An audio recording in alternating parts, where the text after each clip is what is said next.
I'm going to kick things off, and we'll be tag teaming some of this intro work with our awesome president and CEO, Lisa Richards-Toney, and then we'll turn it over to David Holland of West Staff, who will be moderating today's discussion along with a wonderful group of colleagues in the field. My name is Krista Bradley. I'm Director of Programs and Resources at APAP.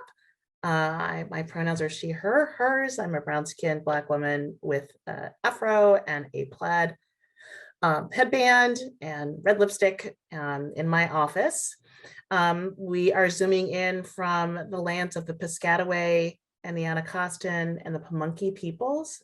We'd like to give our honor and recognition to those groups and their elders past and present, and appreciate all that they've contributed to our times in the past and current times. We invite you to actually introduce yourselves in the chat as well, and to note where you're zooming in from. I want to let you know that we do have closed captioning available for our discussion today. You can access that in the bottom tray of your computer by clicking on live transcript. We also have Asl Interpreters with us, Emily and Francis. And so we're glad to have them here. If you would like an ASL interpreter in the breakout rooms, we ask you to just send a quick note to one of us, either APAP or me, and we'll make sure that you get into that breakout room. And I'm going to turn it over to Lisa to share a few words and ground our conversation, then turn it over to David Holland. Lisa. Thank you, Krista, and good day, everyone. Thank you all for being here today, earlier today, for the other pre-conference sessions. It's been quite a wonderful, enriching experience, and I'm really grateful to be here with you. This topic has been something, and look at the turnout, that we all have on our minds. And I am eternally grateful for Krista and all of her work and our team for pulling this together with David and all of our panelists. So thank you for being here. I just wanted to say, I hope that we will also consider what we need as a field, in addition to what the entities that are holding us together can provide, and how they will be able to sustain themselves going forward. As we're looking at what agents and managers, what presenters, what producers need going forward.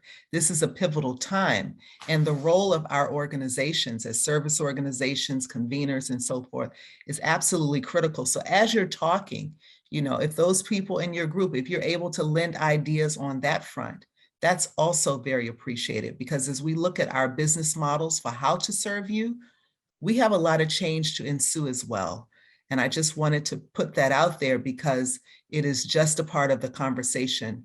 It's just as important a part of the conversation. So thank you for considering that. Thank you, David, for moderating this discussion. And I look forward to having more.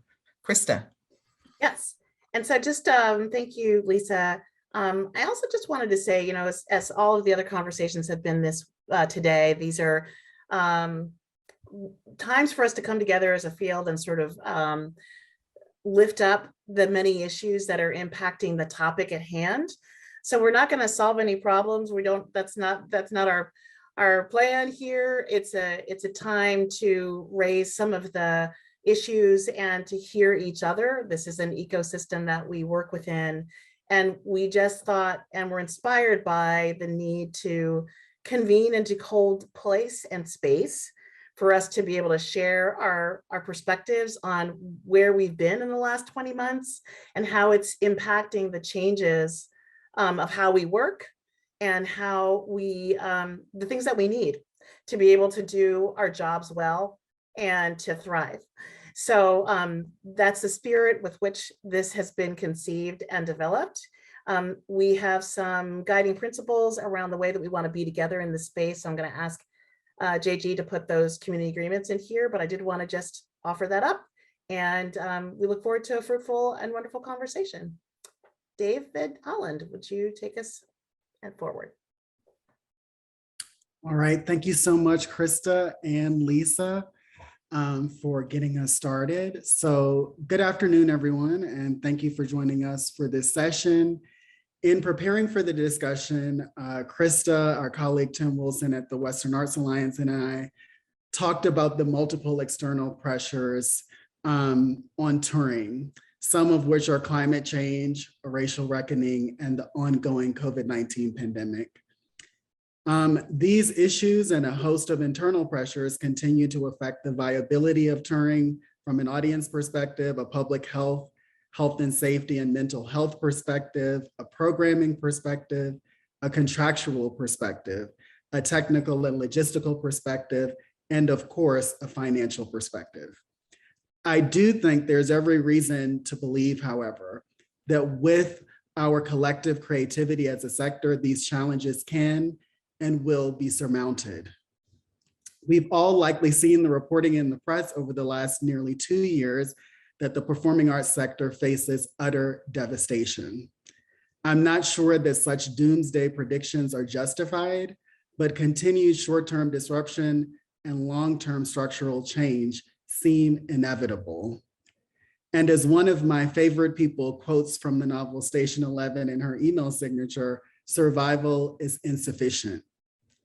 This discussion is one of many to help us pave a collective path forward for our field that is necessarily more reflective of our present and future society. We hope that our path forward just might work better for more of us. I'm going to ask our panelists to briefly introduce themselves before we jump into a rapid discussion of their perspectives on the current state of play. We will then move into breakout discussions where we'll be inviting everyone in this space to share their perspectives and ideas in small groups before concluding with the sharing of our collective wisdom and a wrap up from APAP. All right. I will start with one of our panelists to get us started with introductions. And I ask that you pass to your fellow panelists when you're finished. If you need help, just alert me and I will call on the next person. Yeah. So to get started, I will ask Gail Boyd to briefly introduce herself. Thank you, David. My name is Gail Boyd. I am president of Gail Boyd Artist Management, which is a boutique jazz management company, as well as I have one dance artist. My pronouns are she, her. I am a progeny of stolen people who are residing on unceded land of the Lanai Lenape. I want to say that.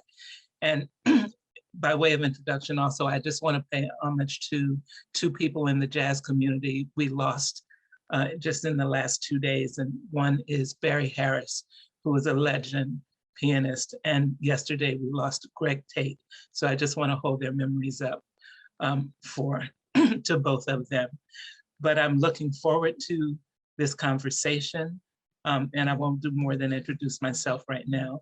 I don't remember if I just said I was also president of North American Performing Arts Managers and Agents, but I am president of NAPAMA. So I look forward to this discussion. I want to pass it to, I believe I saw Lonnie Boyd. There was another Boyd. Thanks, Gail. My name's Lonnie Boyd. I'm the director of programming at Wisconsin Lutheran College in Milwaukee, Wisconsin. I'm also currently the chair of the Wisconsin Presenters Network. I acknowledge in Milwaukee that I am on traditional Potawatomi, Ho-Chunk, and Menominee homeland, where people of Wisconsin's sovereign Anishinaabe, Ho-Chunk, Menominee, Oneida, and Mohican nations remain present. My pronouns are she, her, hers. I am a petite, fair-skinned woman with a crop of curly red hair piled on top of my head in a mom bun. And I'm wearing dark-rimmed glasses with a colorful scarf. And in my background in my office, I have two beloved posters of New York City behind me. And I'm very, very excited to be coming back to the Big Apple this January for APAP in person. With that, I will turn it over to Kevin Stone to introduce himself. Hi, everybody. I'm Kevin Stone. I'm the Vice President of Programming at the Florida Theater in Jacksonville, Florida. And I'm the current president of the Florida Presenters Consortium. My pronouns are he and him. I'll be honest, I am ignorant to, I'm covering a show offsite in Palm Beach, Florida, and I know that it's the land of the Timucuan, but that's about all I know. So I apologize there. And I am a Caucasian bald man with a trimmed beard and a black shirt, sitting in a very foreign dressing room. I will turn it over to Thaya. Thank you, Kevin. Hi, everyone. My name is Thaya Knowlton. I'm a senior booking manager with IMG Artists. Our office is based in New York. I live in Portland, Oregon. My pronouns are she and her. There's a number of territories that we reside upon here. The Cowlitz, the Confederated Tribes of the Seelitz Indians, the Confederated Tribes of the Grand Ronde, and the Clackamas. I'm very fair skinned and I have my hair back and it's quite long and I have a turtleneck on. And I'm going to now pass this over to Christine Lim.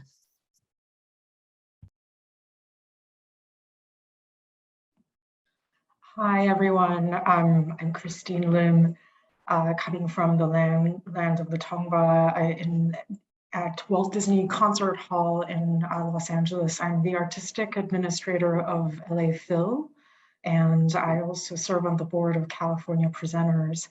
My pronouns are she, her, and I'm a short Asian woman with dark hair,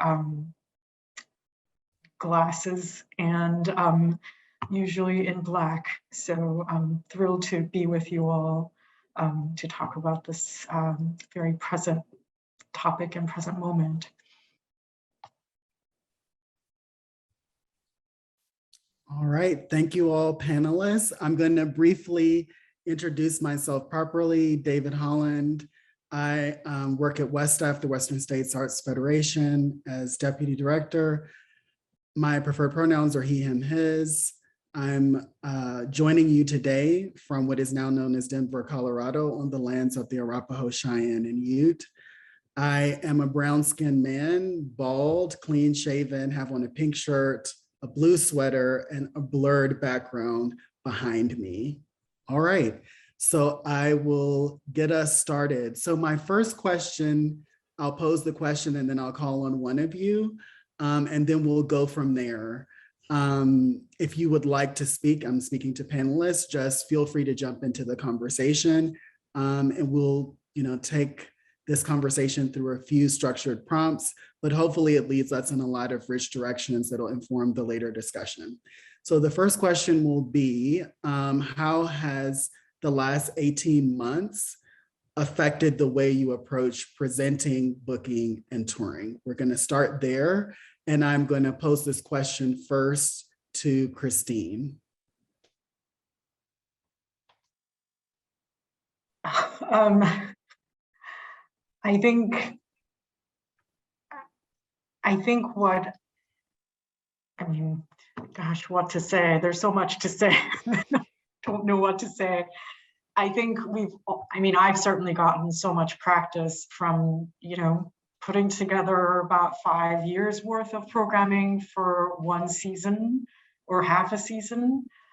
So it's definitely been a test, in trying to find a positive aspect of that. It has meant that I've gotten a lot of practice at programming, and actually when we have realized the programs that we've arrived at, that's been just incredibly rewarding and just very emotional.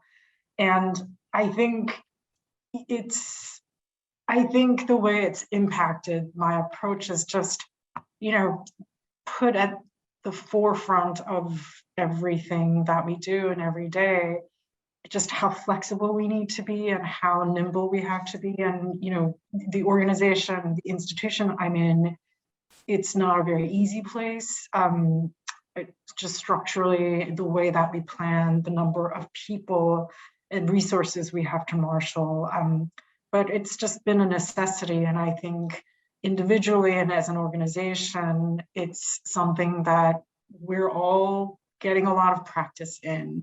So I think that flexibility, and also trying to find the great opportunities that arise out of these late breaking news and shifting and plans that need to change.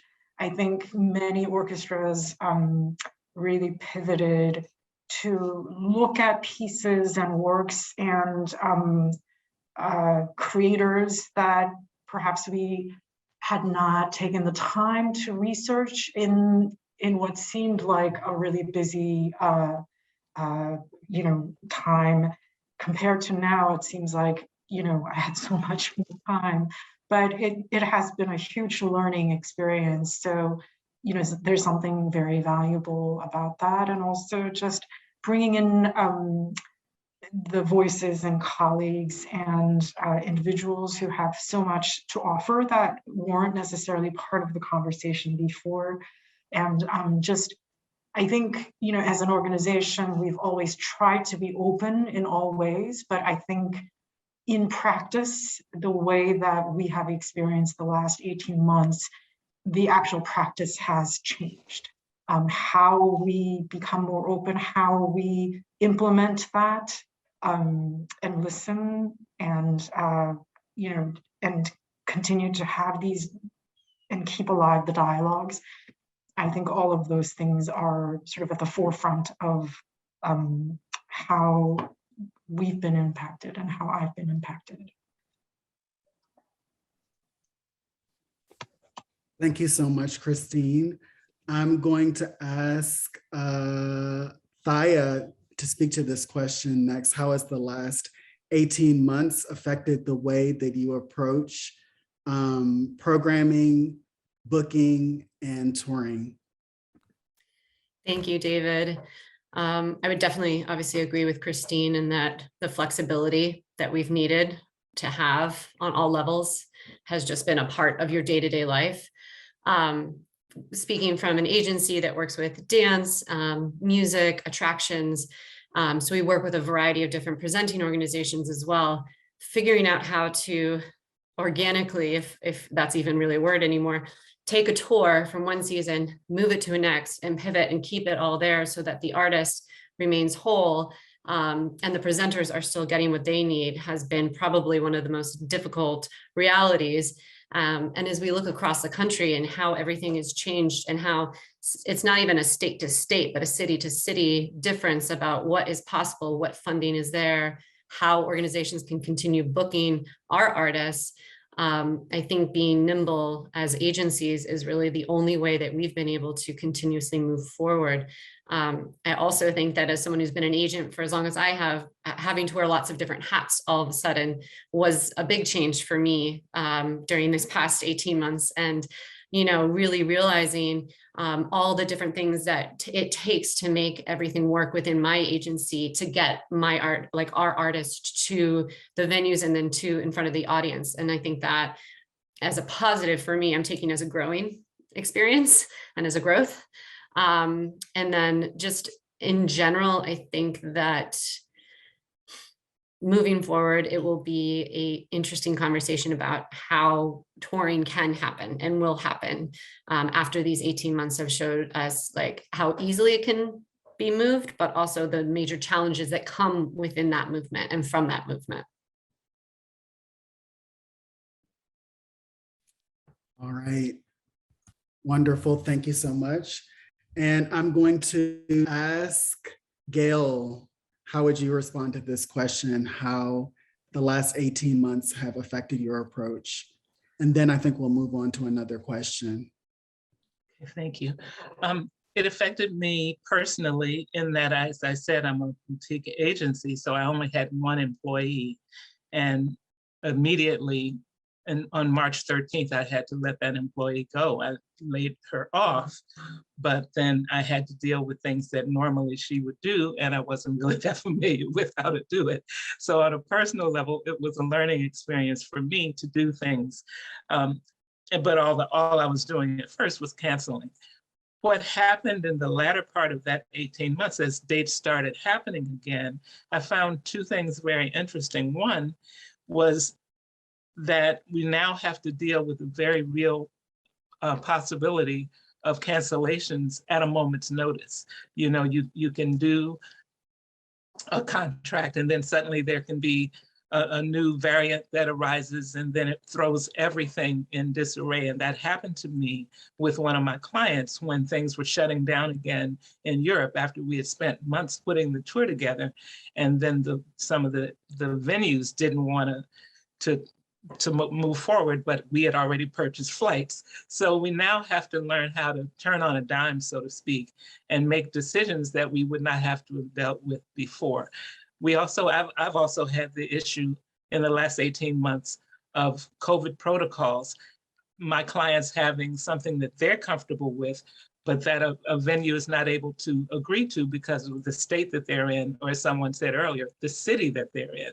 So where you cannot mandate, for example, mask wearing, but you have a client who's saying, I won't go on stage unless everybody has a mask, you have to start figuring out how to make everyone as happy as they can be. So it's a whole different field. I mean, I've been doing this for over 34 years, and this is a brand new field that I'm in, and I'm learning it every day. So what has happened in the last 18 months is like learning a whole new field. I'm still enjoying it, but it's not the same.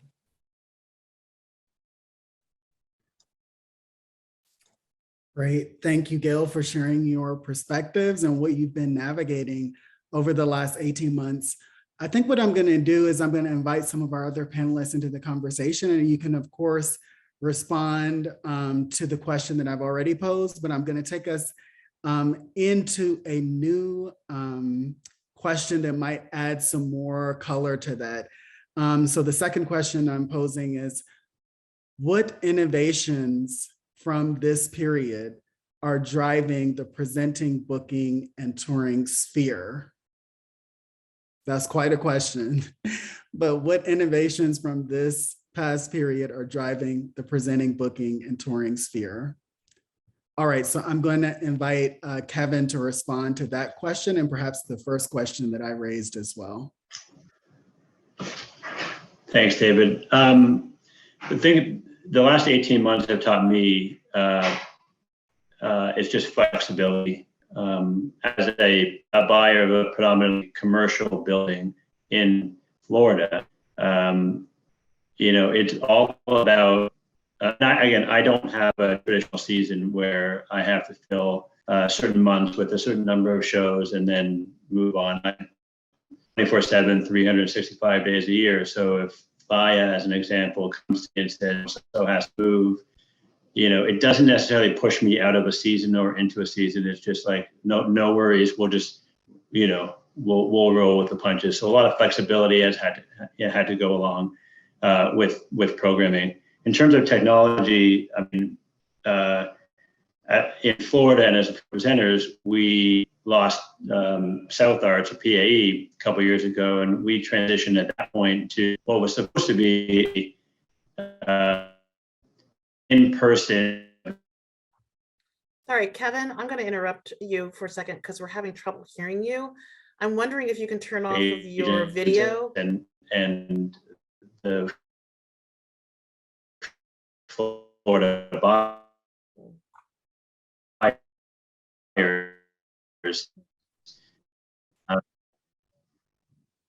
Yeah, you're still cutting out, Kevin. Maybe we can come back to Kevin. Yeah, I'm off site, so I apologize. No. We can hear you now. Is it better without the headset? Okay, I'll go with, yeah. So Florida, you know, as we're talking about how technology affects us, we used technology when the pandemic, and we to gather in person. I still do the gathering, but do it 100% virtual. So Florida presenters used the Zoom technology to be able to stay connected with agents.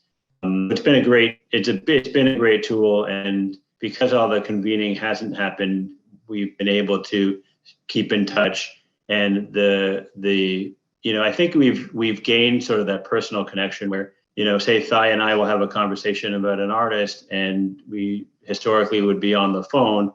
We can now Zoom and get caught up and create a real relationship. And a personal one where you're checking in on everybody. How are you doing? Like legitimately, how is everybody doing? Because I think we all have a professional identity in this business, and that was taken away from us, and that was really hard for us all to deal with.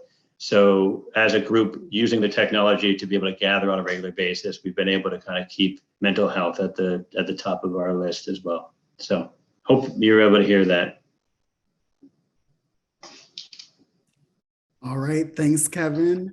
So Lonnie, I'm going to bring you into the conversation. And if you could respond to this question, what innovations from this past period are driving the presenting, booking, and touring sphere? And of course, if you want to respond to the question about what the last 18 months have meant for your approach, feel free to do so as well. Sure, thanks, David. I think, I don't know if it's an innovation, but it's certainly something that's on our radar that I don't think will go away. And that is, when we're presenting and booking, a lot of things in the contracts have changed. None of us had pandemics under our force majeure clauses in the past. And, as has kind of been said, there's, we're all struggling with the reality of having to possibly cancel or reschedule in a very short time. And another, just what has impacted the last 18 months with the reality of the pandemic from a presenting standpoint is also the reality of our patrons. There's a much greater risk now in booking artists because we don't know if our patrons are ready to come back. We don't know. We are all as presenters trying to read a lot of minds and be health professionals and understand all of these things. And, if you put a mask mandate, some people are unhappy with that and will not come because of that. And if you do, if you say no masks are required, some people are outraged that you would not require a mask and they're unhappy. So it's sort of like, you just can't please everybody, which isn't necessarily an innovation or anything new, but it's just sort of more of a forefront challenge for us as presenters and with booking. And I think in the last 18 months, we've all been able to sort of move bookings and defer bookings. And so our seasons have shifted. But now as we look on, what's coming up in the future, it's how are we going to continue to navigate this moving forward with the changing landscape, which I know we'll get into with the conferences. But there's so many things. But one of the innovations I think that has been for me the greatest value is we were forced to go hybrid, and we were forced to make online platforms and live streaming and things. And that innovation allowed so much more accessibility to patrons that are isolated. A lot of my patrons in particular are elderly. They loved coming for so many years. They can't drive anymore. So having some of those accessibility things now available through live streaming and through the online platforms has been a great innovation that I think should stay. And we, we're going to need to find ways to monetize that. And there's other challenges with that, but that is one thing that I think can and will continue to benefit our field. I'll stop there because I could keep talking. Wonderful. Thank you all for sharing. And I think we've gotten through everyone. So I'm going to do a couple of things. I will continue along with some questions that we have prepared in advance. But what I will ask our audience to do, knowing that there are so many people who've joined us today, if you have questions of the panel, please put them in the chat. I'll try to monitor the chat and draw in things into the discussion alongside any of these, prompts that we've established at the beginning. So again, I'll be checking the chat. Feel free to add questions to the panel in the chat. Thank you so much. I see a very specific question in the chat, so I'll address that now, and then I will move into a broader question that I think is one of the questions of the hour. So I'll read the question in the chat first. And this is from Carla. I'm curious to know more about contract language changes and force majeure clauses incorporating pandemics. Are artists and their producers protected if shows are canceled at the last minute? Has the fee structure changed so that some fees are paid up front and artists don't lose all fee income when there is a cancellation? So anyone that wants to address this briefly, feel free to do so on our panel, and then I will move us forward into some other questions. Hi, this is Gail. I can say that I've made some changes to my artist contracts. I no longer call the deposit a deposit. I call it the first payment. And in the event of a cancellation, and if I've had to spend some of the first payment on expenses such as flights, I've written into the contract that you don't get that back. You will get whatever I haven't spent back as the first payment. But I also try at first to keep the first payment because the work is already, it's my presumption that some of the work has already been done. And so there's no need to give you back any of that. So I haven't had a lot of pushback on that. I think a lot of the presenters have been talking about that as well. And so I even get contracts from them now that say first payment. The other thing that has changed is not so much when the cancellation comes from the presenter, but I've had issues where clients no longer felt comfortable going into a certain market. And that requires, that's not force majeure. That requires a whole nother level of conversation to say, I understand that there's a surge in this market in this particular city. My client no longer feels comfortable. Can we set it aside? And I've had presenters be very understanding about that and giving me a different date. So those are the two things that I would answer to Carla. I would just add to that, hi, Thaya, that what I found really interesting is depending on the presenting organization and how they're structured. So a university versus a performing arts center versus, you know, like a standalone like Kevin's that's doing the 365 model. There are many that contractually, and you're dealing now more with the legal departments, will not agree to first payments, will not agree to deposits, will not agree to any of that at all. And they have their out clauses that I've seen that have been very interesting, where it's like, if no tickets are sold by 60 days out, that means there's no revenue. So that means this performance is canceled, kind of language. Now, we are an ecosystem. We all know each other and have worked together for years. So you can have those one-on-one conversations with the presenters that are like, we will not be doing this. This is what legal is putting into place. But this is something that's new and something that I'm seeing more of across the country that I'd never seen before prior to the pandemic, that I think is worth it of a discussion, especially as we have a lot of artists, as an example, that are international.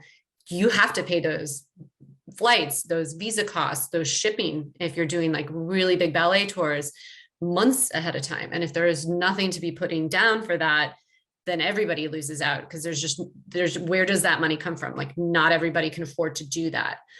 So I just put that forth as well. I don't know if you can hear. Yeah, are you able to hear me? Okay. Okay. I'll comment on that as well. We do deposits, and if they're, in the situation of a pandemic when things were moving around, canceling was the last option. So, but if it did cancel, then payment was returned, and that's how we're sticking with things. It is a mutually agreed decision to cancel. Our first course of action is to postpone the date, to find a new date so that we can continue to play. But just like an artist lays out funds, we also lay out funds for advertising of said show too. So we are never able to just do first payment, second payment, and then if the show cancels, we're just out those funds. So we may be in a different position because it's more commercial stuff, but that's sort of where we are at the moment, and that really hasn't changed, from pre-pandemic to post-pandemic. But I do understand where you're coming from, so that's why the first course is to find a mutually agreed new date so that nobody loses out.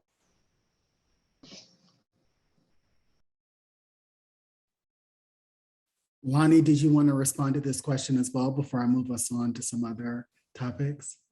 Thanks, David. Just really briefly, I'm going to just echo what Kevin said, what I was going to say, where we as the presenter side of things, we very much understand there's costs that the artists can't recoup and the agents.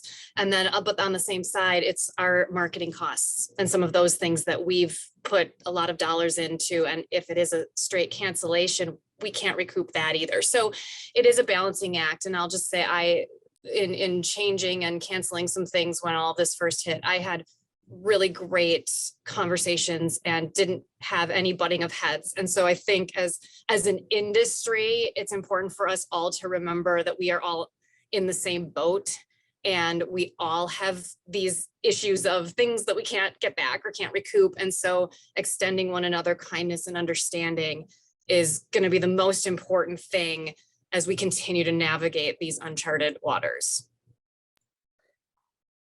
I'm going to jump in here just because I'm hearing some important points that I just want to connect the dots around. And, our colleagues in the field, APAP, Dance USA, Creating New Futures, have all been working to advocate for a different way, a more equitable and ethical way for us to recognize labor by artists and agents and managers who are investing in work as they prepare to come to performances and come to your venues. And in response to the slew of cancellations, all three of those organizations were advocating for new language, as Gail talked about, really redefining the deposit language to first, second, and third payments, not canceling, but reimagining what an alternative engagement can look like.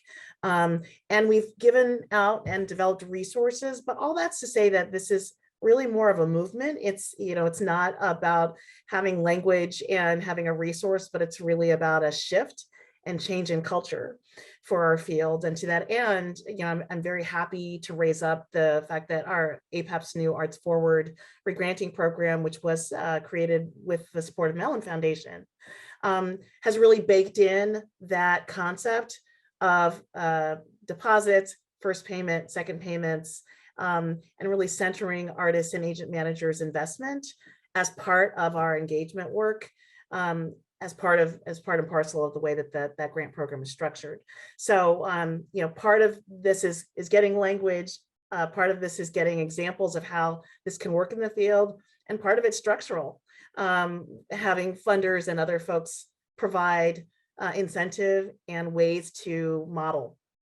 So I just wanted to note that in response to the chat. Thanks so much, Krista. So I'm going to move us on to another topic that I think is important for us to address before we wrap up this portion of the session. So I might try to collapse two of the prompts that we had together. Really what this question is getting at is what is the role and future of booking conferences?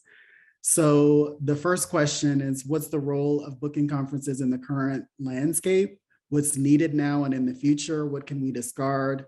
What do we need to incorporate? How might we reimagine how we work together, especially how we produce and utilize tools like booking conferences? So that's a mouthful, but hopefully my brief intro gave an indication. What we're looking at here is what essentially is the future and the role of booking conferences. So I will start with Christine. I feel like I want to bring your voice back into this conversation.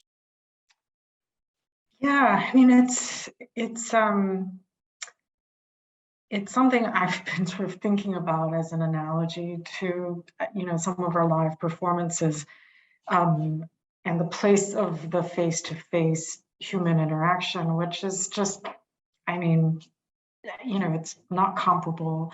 I do think that, the way that we're all creating our own sort of hybrid ways of working is, I think that's the way that I'm looking at how how the booking process, how these conversations will develop. I mean, through the pandemic, having the access to Zoom. I mean, I think prior to that, I had a lot of ongoing conversations with artist managers, and it was, on the phone, and then booking conferences were really where I had the sort of string of back-to-back meetings where we got a lot done. Now, Zoom and being able to sort of have that visual element to assist with, what we used to do, I think it does add quite a lot to that entire sort of spectrum of, how we engage. So it's really hard to say how exactly the booking conference's role will shift, but I imagine going forward, all of the conferences will have some element of online presence for, for a lot of people who, for, because of resources or because of time commitments and scheduling, would have had a challenging time accessing all of the great things that are possible at the conferences. So, I mean, for me, it seems like that just needs to be part of how we develop our strategies for, best interacting and continuing these conversations in the best ways. I mean, I like this possibility right now, I mean, this is actually something that I find very positive as an element of, our regular work. These convenings, sort of more last minute than not. I mean, what an incredible thing to bring people together at a time when we just typically would never have had the means. So I do think that that hybrid model is the way forward for me, and I think a lot of my colleagues here. Thank you so much, Christine. I'm going to ask Thaya, what are your thoughts on the future of booking conferences? Thank you. And Christine, I definitely agree with you that this hybrid model feels in so many ways just more enriching. Being able to do this as an agent who generally would do 60 or 80 meetings during a physical conference and not have any chance to have this kind of interaction with others in the field, it would definitely feels different. It feels better. Feels like there's a bit more time with everyone. That being said, like, we are a live performance industry. And if we can't have the live one-on-one, there's just like, I feel like that's an essential part of who we are and what we do. We are creative individuals as well who sit and talk, and we, talk through tours and artists, but like, what is this artist working on? What are you doing? How is this all coming together? And that you can do on Zoom in an hour, but I could also do that in 20 minutes sitting with you and then pull someone else in who walked by, who's working with you. And then all of a sudden we have this beautiful thing happening that would have never happened organically on the internet, but because we are there together, did. I got a chance to do WA and Arts Market this past summer, fall, and I have to tell you, it was like the most exhilarating of my past 18 months was doing those conferences and being with people again. So my biggest support is just moving forward to make sure we have those, to have regionals. I know most of us are not very happy about Arts Midwest, and PA is long gone, unfortunately, but these regional ones are very important in my mind, because that's that beginning time period where we can have connectivity and one-on-one. And the only other thing I'll put forward is that I really love it when we don't have to go over weekends for conferences whenever possible. As a mom with kids and partner who has to take on all of that, I think for working parents, weekday conferences would be fantastic. And that is all. And I'll just, and my emphasis at the beginning of the fact that I, totally agree with Thaya that, this sort of element of, the way live performances have been coming back sort of this fall, it has been, exactly what Thaya was talking about. It really, there's no transferable comparable experience. So that is a critical element that I fully agree and should have emphasized as the way I envision it. Thank you so much. I want to invite the rest of our panelists to briefly respond to this. We do need to transition into our next segment, but I do think that this is such a critical conversation that I want to invite Kevin, Lonnie, and Gail to respond to this question as well.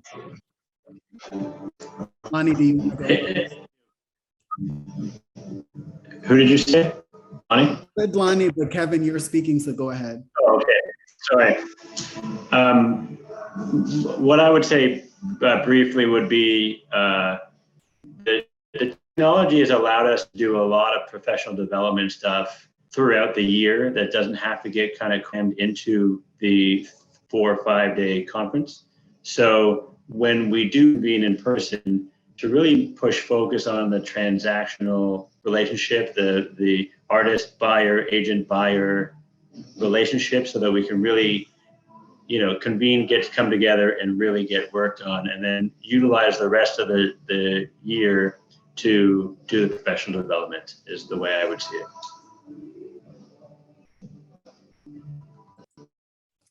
Yep, I'll just jump on and say, we've been very, as a Wisconsin presenters network, we have felt the blow of losing Arts Midwest. For a lot of our members, they are small organizations, and that was what they could afford. And with the loss of that, I mean, the very real reality is that without having that ability to do booking, to make those connections with agents and artists, to find new artists, that impacts our ability to bring diversity to our venues in the middle of Wisconsin. That impacts just all of the work that we do. So it's a pretty big deal for us. I'll just say it nicely that way. And it's so important that we find ways to keep these conferences alive, because as it's been said, the in-person organic conversations that happen are what we all understand, because it's what we do. If being in person and bringing people together didn't matter, all of us would be out of a job. This is things that we understand, and this is how our work needs to go. And it's so vital, especially for our smaller organizations with small budgets, to have the accessibility to get some boots on the ground, in-person connections, because that's how we do our work. And so much of our work, as we all know, is based on relationships. That's how we can navigate through these tricky, weird contract conversations, because we don't know what we're doing. But guess what? We sit down because we have a relationship and we work it out together. And that is what really needs to drive the future of our industry. All right, thank you so much. I agree that in-person conferences are vital. And part of that is the relationship, but also because we are in performing arts, it's very hard to get across in a virtual capacity what a jazz concert feels like, which is what makes people want to buy them. What a beautiful dance artist, how it impacts you. Something that you can get in 15 or 20 minutes in a showcase can sometimes short circuit a lot of conversations. And so NAPAMA is exploring right now ways in which we can make suggestions for improving in-person conferences. We believe that they're vital. And I can't imagine just doing it hybrid. And the other thing is, when you have a live one and a hybrid component, I think the people who are just hybrid might lose out somehow, and we have to figure that out. If we're going to have a hybrid, we have to figure out where the experience is very close. And right now, it's not as close as we might like.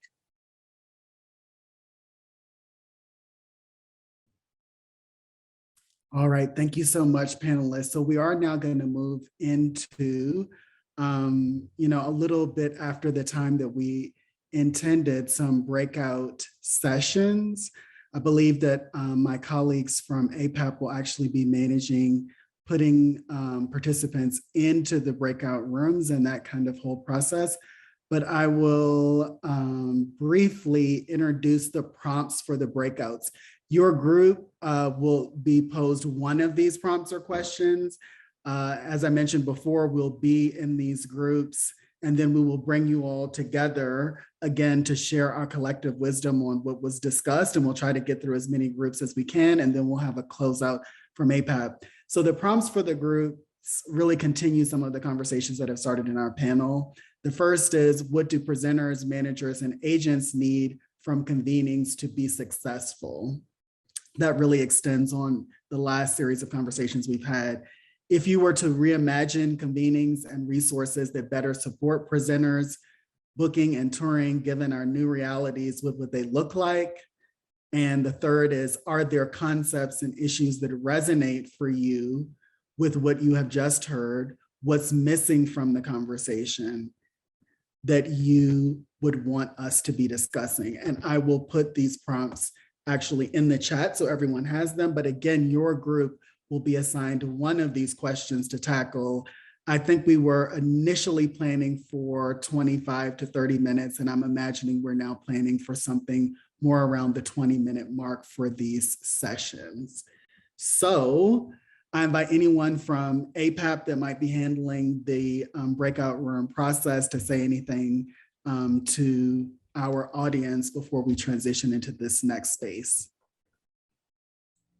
Sure, I'll jump in here. We are going to open the rooms in just a minute. You'll see an invitation to join on your screen, and we'll also do some broadcast messages throughout so you have an idea of how much time is remaining before the group reconvenes as a whole. Krista, anything else?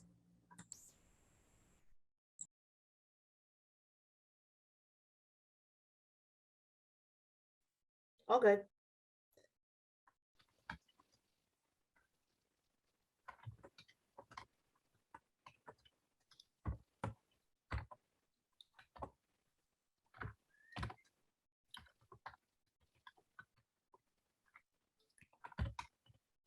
Okay, I think everyone found their way back. Welcome back.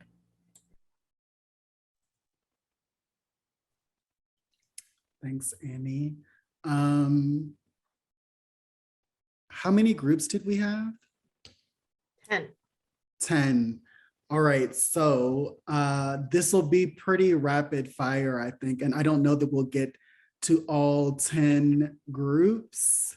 What I will do is invite a group, I suppose in groups 1 to 3, to, if you have someone who's going to speak on behalf of your group, to come on camera and talk about what your group shared. And we'll try to manage it the best we can. I think we could probably get through 3 or 4, maybe 5 groups in the time that we have. I know we have to do some things to wrap up as well, but I'll first do that. Groups 1 to 3, any group that has a burning desire to share what you talked about, please do so. Okay, we're 2 spokespeople. Where's my co-spokesperson? Group 1, we talked about keeping things simple, going back to basics, and for convenings to look at what do we need? We need a space, we need a big room where everybody can have not necessarily a huge booth to represent, to put their papers down. They don't need to bring banners, need an opportunity to sit and talk to people.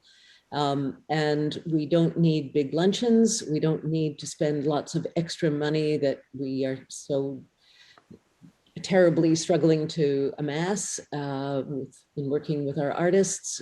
We don't need to spend it on luncheons and the costs that are related to what I think a lot of us who are trying to really develop the artistry and the opportunities for performers, we may not think that that's the essential element in the conference, that opportunities like breakout sessions, conference sessions where people can talk to each other are really more important. Where's Jonathan? I'm right here, right here. Jump in. Thank you so much. Yeah, thank you, Barbara. Yeah, that sums it up pretty efficiently. I'd add to that the wearing of masks, just to have everybody, everybody safe, as safe as they can be. But also some of the stuff that was brought into the table for this to happen, all these things to happen, for things to be a little bit more simple, there needs to be a review of the entire structure of convening, a review of the budget, a review of the schedule. So if things are going to be more simple, then some things that were thought of as maybe luxuries or necessary can be taken out, and just have things be a little bit more simple where people just can come together. And in my opinion, and I think we all shared this opinion in the group, to have that be in person as much as possible. The hybrid is very important, but to not ever move away from the in-person interactions, you know, to 100%, because it just brings us away from each other. And to encourage the leadership of the organizations which are negotiating with the outside world, i.e. hotels or transportation or whatever it is, to have a clear idea of what it is that we really need, what are the essentials, and to defend those principles when they negotiate with the hotels who want to make money, clearly, and they have to, but we don't have to be their bread and butter. We just need to get what we need out of this deal. Yes, as simple as possible, and as cost effective as possible. That's group one. Thank you, Barbara. All right, that's great. Thank you, group one.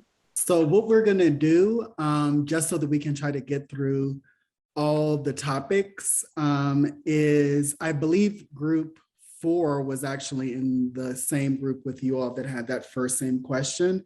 So groups 5, 6, and 7, if one of your groups wants to speak, has a burning desire to share what you shared, please, you know, offer that to the group now. Then I'll move on to the next set of groups so that we can handle the third question. And if possible, I'll go back and see if we can pick up any other groups that haven't been able to speak along the way.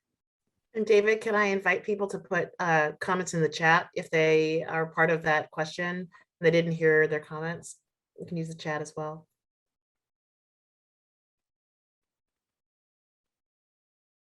Hey, we were group 5, Lisa Peterson from the Wheeler in Aspen, and I think there were a few key things that we talked about. We spent a great deal of time talking about video showcases and whether they were effective, and I think the consensus was yes. And one of our group members suggested that maybe APAP could keep a video library by genre so that people could access them.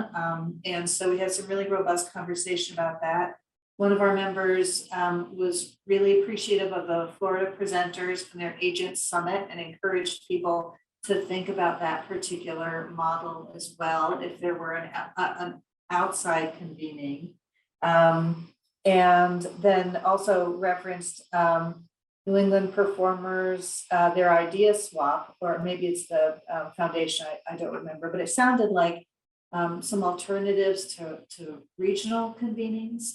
But I think we all acknowledge that the live experience is irreplaceable, but the video experience is not shabby.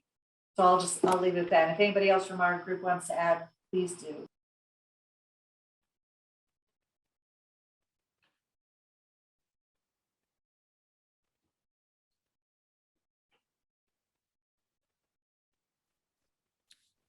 All right, I'm not seeing or hearing anyone, so I will move us on to the groups that handle the third question, and then we will come back and pick up any groups that want to share anything that hasn't been said yet.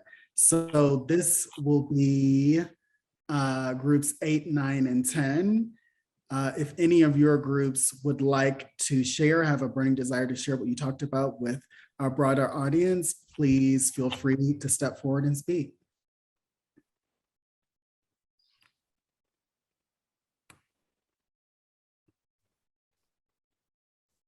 I could share some general impressions for group 10. That's absolutely fine. Go ahead. And Jill Barnes, you had a lot to say in that session, so maybe you can fill in the blanks if I miss anything. There was some discussion about the shortcomings of virtual environments and how people have mixed feelings about engaging through conference platforms, particularly for agents who are having to change or redo their virtual booths, as one person said, every 5 days or so. Sometimes the difficulty of finding people, quote unquote, finding somebody in a virtual environment.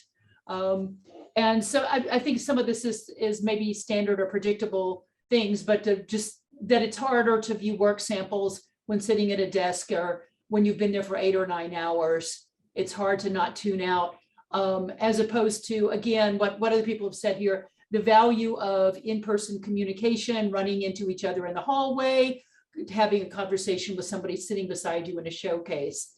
Two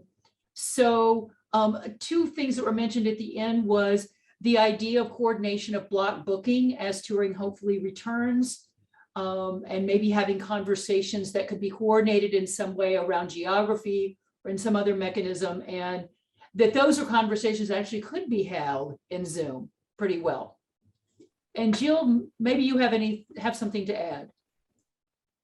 I think you covered that pretty well, but I do think with the block booking, the venues should take some initiative in that to put it together, because it's not as easy as saying like, oh, the Pacific Northwest or Washington State. You know the people that you work with, that you have similar programming, and I think that the venues really need to take that initiative to do it. And also on the flip side, I've had very successful meetings with agents who've put together block book, or I should say their pitch, meetings that we would normally do in a conference one-on-one, but they'll gather some folks in our region that they know that they work with, and we'll all meet at the same time. And those have been very effective. So I think that those are great things for the virtual platform, very effective. And but maybe consortiums can help organize it, but really, I think it takes a little more initiative from the individuals.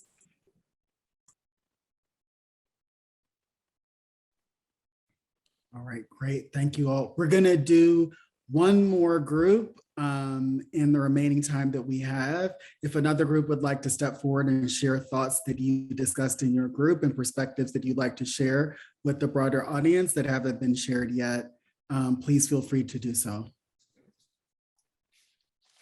I'll share something from group 4 that I haven't heard expressed yet.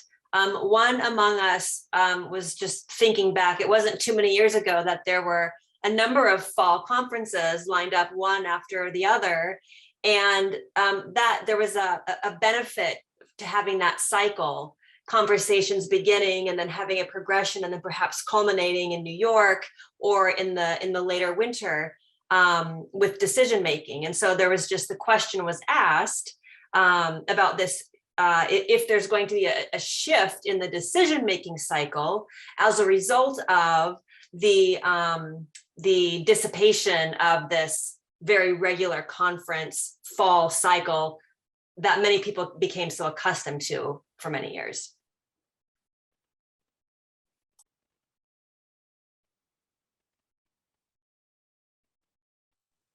All right. And real quick and answer that just from a presenter perspective. Yeah, we're all on a different cycle now, I think, in a nutshell.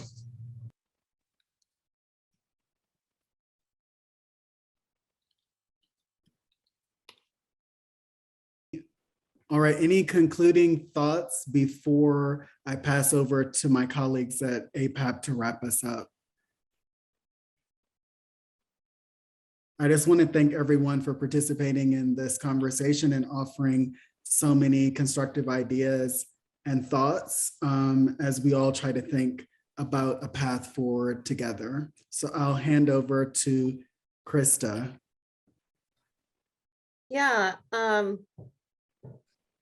thank you so much, David, Lonnie, Gail, Thaya, who did I miss? And Kevin, did I miss anybody?